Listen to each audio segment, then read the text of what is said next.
Come, sit, eat my flesh is a work about the common body of architecture.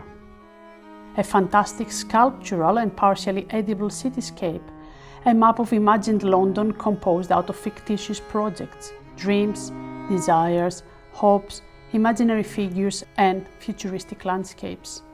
This feast for the eyes takes the form of a week-long installation, inaugurated with a collective performance dinner where guests together negotiate, consume or revive the body of architecture. I invited a number of practitioners, architects, artists, students, ceramicists, choreographers and dancers to elaborate on the topic of body and architecture. The installation is made of recycled, discarded or unrealized building models of different scales sourced from different local architectural practices in schools, landscaping materials and clay figurines that they all compose a fantastic London. The installation is building on three types of commons: the material, the immaterial and the commons yet to come.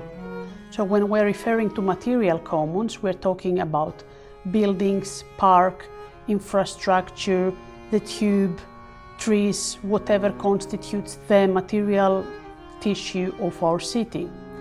When we're talking about immaterial commons, is the airwaves, thoughts, emotions, and that's why this model and installation is actually composed of a lot of work, a lot of projects proposed for London that they're never realized and very possibly they're never going to be realized.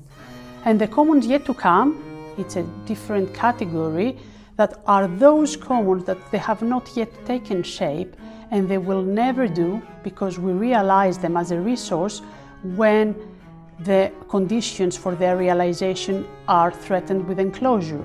So for example, when we build on top of a park space, when we privatize something, when a library is closing or when a university department is closing, we are annulling completely the conditions for the realizations of new ideas. This performance dinner breaks the mold of what an architectural symposium looks like. It challenges the rigid format of expression of expertise and at the same time expands the notion of who is considered an expert and whose opinion is valued within the architectural practice. Can we talk about architecture when we're dressed in pink and eating candies? When we sit around a giant liver-shaped table? When we play with food, play with words and play with clay? Can we talk about architecture when we laugh at ourselves? Can architecture come from scars and bruises? Can we use metaphors and fairy tales alongside facts? Well, I think we can.